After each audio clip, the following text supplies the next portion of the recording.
Halo Sineklip, balik lagi sama gue Rashid Hari yang kali ini akan nge-review series terbarunya MCU alias Marvel Cinematic Universe yang baru aja tamat hari Kamis kemarin, yaitu She-Hulk Attorney at Law. Nih kalau lu aktif di medsos, khususnya Twitter, lu pasti ngeh sama kenegatifan yang dibilang para pengamat film soal series ini, yang tiap episode tuh selalu memunculkan kritikan ini itu, terkesan kayak this is the worst show ever. Bahkan sebelum rilis tuh kan banyak muncul kritikan ya soal CGI-nya. Tapi apakah keseluruhan series ini emang sejelek itu? Ayo kita bahas. Total She-Hulk ini punya 9 episode. Per episodenya sekitar 30 menitan, kadang lebih, mungkin hampir 40 lah sama kreditnya. Tapi intinya adalah ini series yang pendek banget karena emang formatnya sitcom. Ringan, full komedi, tiap episode ada kasus baru, ngingetin ke Ally McBeal. Gue gak tahu kalau anak sekarang masih familiar gak ya sama Ally McBeal, tapi itu adalah sebuah series yang tayang di akhir 90-an sampai awal 2000-an, dan She-Hulk ini ngambil inspirasi dari sana. Keduanya itu sama-sama sitcom soal pengacara dan sama-sama sering breaking the fourth wall alias ngomong sama penonton. Ya meta jokes gitulah, yang karakternya itu sadar kalau dia itu ada di dalam series. Mungkin kalau di film superhero kalian familiarnya sama Deadpool ya. Tapi di komiknya sendiri, She-Hulk emang udah sering ngelakuin itu. Itulah yang banyak dilupain atau mungkin nggak diketahui sama penonton umum yang bukan pembaca komiknya. She-Hulk di komik emang sering breaking the fourth wall. Ceritanya itu soal Jennifer Walters, seorang pengacara yang juga sepupunya Bruce Banner aka Hulk. Dia ini dapat kekuatan Hulk setelah terkontaminasi darahnya si Bruce. Tapi beda sama Bruce itu butuh waktu berapa tahun tuh ya, sejak Incredible Hulk sampai kemudian di Endgame, sebelum akhirnya bisa taking control of his power, bisa ngomong kayak manusia pada umumnya, bisa berpikir gitu. Jennifer nggak, dia langsung bisa ngomong kayak manusia, bahkan bisa ngontrol transformasi dia, berubah kapanpun dia mau. Jadi Jennifer, jadi She-Hulk itu bisa dia kontrol. Gue suka part itu, seolah tuh si Jessica Gao, kreator seriesnya yang juga nulis naskah di 3 episode kalau nggak salah, 2 episode pertama sama episode terakhir, itu seolah dia ngomong, nih loh, cewek yang sering dianggap baperan, emosian, ternyata malah bisa lebih baik dalam regulasi emosi dibanding cowok. Dan isu-isu soal gender emang sering diangkat ya di series ini. Misal gimana seorang cewek itu menghadapi seksisme, baik yang levelnya udah pelecehan yang parah atau casual sexism yang terjadi dimanapun, mau itu di sekitar dia di tempat nongkrong, mau itu di lingkungan kerja, sampai di medsos. Itu yang dihadapi sama karakter utamanya.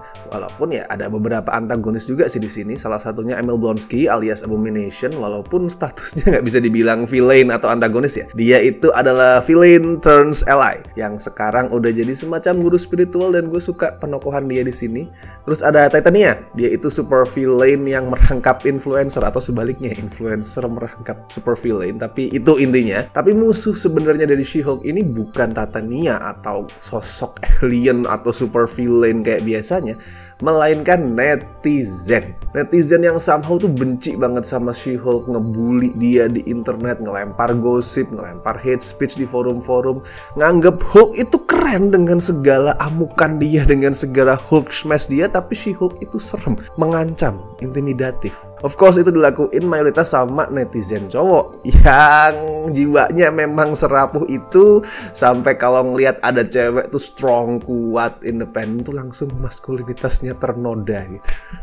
Dan itu relevan, soalnya gini, tiap minggu She-Hulk tayang tuh, gue selalu aja nemu di Twitter netizen yang hobi mengolok-olok series ini. Bukan berarti nggak boleh komen atau kritik ya, tapi lu pasti bisa membedakan mana itu sebuah kritik yang membangun, mana itu sebuah komentar yang berdasar, mana yang sebatas ya udah ngeluapin kebencian gitu aja. Dan gue ngerasa itu lucu, karena gini, lu udah tahu nih sejak awal lu gak suka sama seriesnya.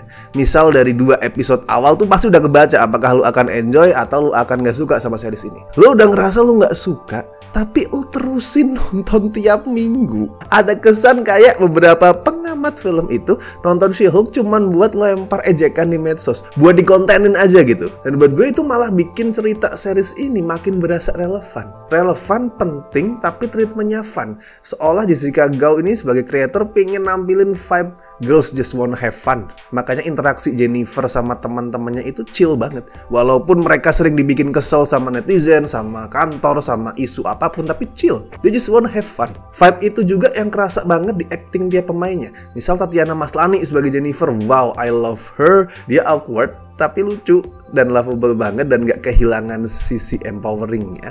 Pas lah sebagai protagonis MCU. Supportingnya juga bagus. Misal Ginger Gonzaga sebagai Nicky Ramos, sahabatnya Jennifer, yang tiap dia nongol di layar gue bisa expect akan terjadi sebuah kegoblokan di sini. Orang ini tuh kayak pinter-pinter goblok gitu gue ngerasanya. Dan chemistry-nya Ginger sama Tatiana juga oke, kayak dua sahabat yang berbagi satu brain cell. Tapi sayangnya vibe chill dan seneng-seneng itu tadi emang beberapa kali jadi kelemahan series ini. Treatmentnya adalah per episode per case. Jadi tiap episode ada kasus yang berbeda. Dan itu sebenarnya cara yang efektif buat bikin sebuah series kerasa dinamis, fun, gak stagnan, gak muter-muter di satu titik. Tapi naskahnya tuh kayak bingung gitu. Bingung gimana sih explore setiap kasus yang berganti di tiap episode di saat satu episode durasinya cuma 30 menitan. Beda sama let's say drakor lah ya gitu. Kayak kemarin ada Woo Young Woo, itu kan juga pakai treatment yang sama. Tiap episode kasusnya beda, juga ngomongin soal pengacara, soal persidangan. Tapi satu episode durasinya sekitar 60-70 menit. Ada banyak waktu untuk ngebikin penonton bener-bener meresapi kasusnya, ikut mikir ini sebenarnya yang salah siapa, yang bener siapa, terus kemudian terikat juga secara emosional sama karakternya. Nah, di sini tidak. Pola pikirnya jadi semacam kayak gitu loh. Oke, ini ada sebuah isu yang mau kita lempar, ini ada kasus yang nyambung sama isu itu. Udahlah, pokoknya tampilin aja, lempar aja ke penonton. That's it. Terus pengadeganan sidangnya juga ala kadarnya banget, seadanya, kayak kadang terkesan asal. Jauh banget pokoknya kalau dibandingin sama Daredevil yang juga ngangkat soal pengacara dan courtroom. Dan ngomongin soal Daredevil, kita semua sudah tahu ya dia jadi cameo. Well, bukan cameo juga sebenarnya, karena ada satu episode yang khusus ngasih porsi buat dia. Dan Daredevil juga sempat muncul bentar di episode terakhir. Gue suka Daredevil di sini. Dia pakai kostum klasik dia, kostum kuning, yang itu adalah tampilan pertama dia pas muncul di komik. Terus Matt Murdock juga lebih chill di sini, lebih santai dibanding di series Netflix yang gelap itu. Tapi nggak sampai goblok juga ya. Masih berasa gitu kalau ini adalah Matt Murdock. Cuman kayak dia lebih ceria karena hidupnya emang lebih bahagia. Tapi balik lagi ke skripnya, salah satu poin utama skrip She-Hulk adalah soal balancing two lives. Jennifer struggle buat menyeimbangkan antara dia sebagai pengacara, Jennifer sebagai pengacara, sama She-Hulk sebagai superhero. She-Hulk itu lebih dipuja sama masyarakat, meskipun dapat banyak hate speech di netizen ya, tapi masyarakat tetap lebih ngerasa She-Hulk itu lebih keren. Terus pas dia nyoba dating apps juga baru banyak yang match setelah dia ganti profile sebagai She-Hulk. Tapi ironisnya naskahnya sendiri nggak bisa menyeimbangkan dua hal itu. Sering banget dua cerita itu berjalan terpisah gitu. Satu cerita soal superhero, satu cerita persidangan tuh sering banget jalan sendiri-sendiri. Contohnya tuh di episode 6 tuh kelihatan banget cerita superhero-nya sama cerita persidangannya nggak nyambung. Kalau CGI, well emang nggak bagus ya. Ada beberapa titik sebenarnya yang lebih baik daripada yang lain, tapi overall emang jelek. Gue juga nggak demen sih sama tampilannya Scar di episode terakhir, anaknya si Bruce Banner itu. Bukan cuman CGI jelek sih sebenarnya, kalau itu desainnya juga nggak bagus, kayak asal jadi. Tapi nongolnya Scar ini harus diakui emang munculin pertanyaan yang menarik. Apakah MCU bakal ngadaptasi storyline World War Hulk, di mana si Hulk itu ya menciptakan perang dunia gitulah ya, jadi musuh bersama yang mengancam keamanan dunia gitu ke dalam MCU, entah sebagai series atau film gitu. Pastinya bakal beda ya, karena MCU sendiri emang udah sering adaptasi komiknya secara lepas dan mostly hasilnya oke. So gue gak sabar menunggu kalau emang storyline ini mau diadaptasi. Back to She-Hulk, contoh yang bagus tuh episode 7. Itu gue suka banget. Satu-satunya episode di She-Hulk yang bikin gue terharu. Hangat pas kita ngeliat Jennifer itu curhat di forum yang dibikin sama Emil dan murid-muridnya gitu ya. Itu hangat banget. Kayak dia bisa mencurahkan semua perasaannya, akhirnya menemukan orang-orang yang paham sama dia. Dan episode terakhirnya juga fun banget. The whole episode is a meta episode, meta jokes.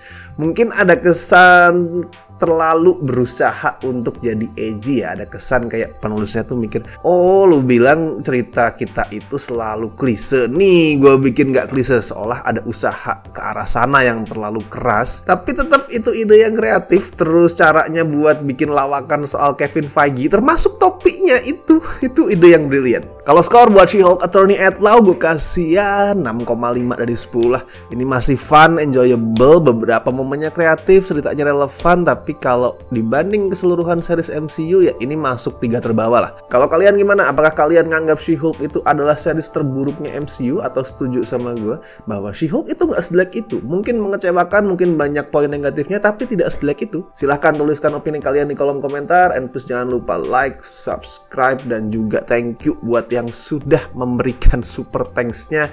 Gue berharap kalian masuk surga, amin. Oke, dan gue Rashid Hari, and see you in the next video.